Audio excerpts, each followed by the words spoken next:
विनाश काले विपरीत बुद्धि तो आपने सुना ही होगा। ये खबर है, मैं आपको बता देना चाहता हूं कि डिस्प्ले पे आपको एक तस्वीर दिखाई दे रहा होगा। इस शख्स का नाम फतेह बहादुर कुशवाहा है और बिहार के डेहरी का एक विधायक है। इसके इस तरीके से मानसिकता फिर गया कि ये कुछ भी बयान देना शुरू कर दिया और बिहार के कुछ नेताओं को ये लगता है कि सनातन धर्म को अपमान करके उनको कुछ वोट बैंक मिल सकते हैं। ये गलतफहमी है, इससे जरा बचिए। और आपको बता देना चाहता हूं कि आरजेडी के कुछ नेता को लगता है कि जितने भी उस सनातन धर्म को अपमान करेंगे उतना कुछ वोट बैंक उनके तरफ आएगा। और उसके बाद ये भी एक्सपेक्ट करते हैं कि यादव समाज के जितने भी वोट है लगता है रजिस्टर्ड, यानी कि यादव समाज के जितने भी वोटर्स हैं उन्हीं को वोट देंगे। ऐसा बिल्कुल नहीं होने वाला है, क्योंकि जिस तरीके से सनातन धर्म का अपमान होता है सभी यादव समझ चुके हैं। तेजस्वी यादव भी पूजा करते होंगे, तो जरा क्या तेजस्वी यादव को समझा देंगे कि पूजा नहीं करना है। खैर ये बात दूसरी है।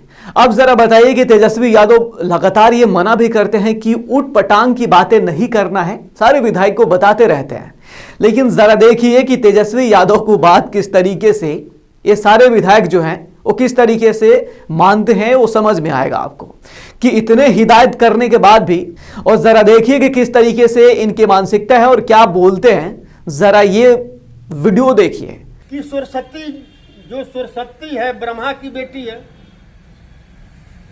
और ब्रह्मा जी का अपनी ही पुत्री पर और उन्होंने मतलब कि उनके साथ कर लिया।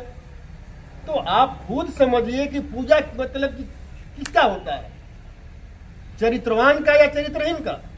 और ये भी चरित्रवान चरित्रहीन वाला बात मैं नहीं बोल रहा हूँ, ये संत कबीर दास ने मतलब कहा है, मैं उनका कहा हुआ बात कह रहा हूँ। उनका ग्रंथ आप मतलब पढ़ लीजिए। तो राजनीति में भी तो चरित्रहीन कई नेता ऐसे दिखते हैं जिनके बारे में धारणा है या समाज मानता है, वैसे लोग बड़े बड़े पदों पर चले जाते हैं। सजा मिलता है ना। जो नेता करता है, जो नेता चोरी करता है, अपहरण करता है, उसको सजा मिलता है ना। लेकिन जो आपकी बीजेपी का सरकार चल रहा है वो मतलब स्पष्ट महिला खिलाड़ियों के साथ बृजभूषण सिंह ने क्या क्या किया और सरकार उसको अपने साथे रखा हुआ है। और इसलिए रखा हुआ है कि मनुस्मृति में मतलब कि वही अधिकार उसको है। मनुस्मृति में बहुजनों का कोई अधिकार नहीं है। आप जो आयोजन कर रहे हैं डेहरी के पड़ाव मैदान में, उसमें जो आपने अतिथि आमंत्रित किया है उसमें डॉक्टर प्रोफेसर चंद्रशेखर हैं जो हिंदुत्व और सनातन के विरुद्ध बोलते रहे हैं, उसके लिए सुर्खियों में आए हैं। केंद्र सरकार द्वारा कथित तौर पर हटा दिए गए डॉक्टर लक्ष्मण यादव हैं जो प्रोफेसर हैं, अर्जक संघ के अरुण गुप्ता और अन्य लोग हैं। मकसद क्या है आपका? कहीं ना कहीं तो कोई राजनीतिक एजेंडा होगा। आप पत्रकार हैं, आप हमें बता दीजिए कि ब्राह्मणों का लिखा हुआ जितना भी ग्रंथ है उस ग्रंथ में कहीं हिंदू शब्द है क्या? अगर हिंदू शब्द है तो हिंदू का बात करिए। अरे भाई हम हिंदू हैं ही नहीं, हम 90% के लोग कथा कथित हम मतलब शूद्र हैं, हम शूद्र हैं। और ब्राह्मणों ने शूद्रों को हजारों साल शिक्षा से वंचित रखा ताकि उन्होंने अपने पूर्वजों को पहचाने नहीं, अपना अधिकार नहीं समझे। उसी में 85% 90% शूद्रों को जगाने के लिए, अपना अधिकार समझाने के लिए इस कार्यक्रम को रखा है। और मतलब आप ये मान के चल रहे हैं कि ब्राह्मण है बाकी सब लोग शूद्र हैं देश में?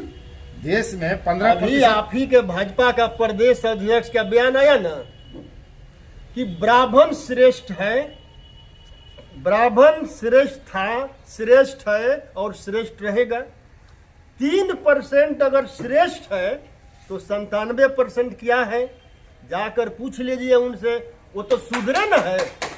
और 3% और जब सम्राट चौधरी ने ये बयान देने से पहले एक गुलामी स्वीकार कर लिया उसका कि मैं भाई तुम्हारा गुलाम हूं।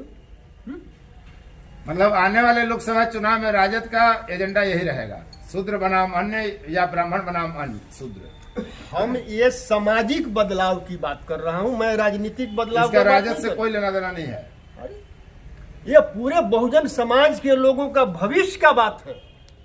हम प्रकाश की तरह, हम पूरे बहुजन समाज के लोगों को, जो 97% भारत के मूल निवासी हैं, 97% जो भारत के मूल निवासी हैं, 3% विदेशियों से मैं 97% के मूल निवासियों को मानसिक गुलामी से आजाद कराना चाहता हूं।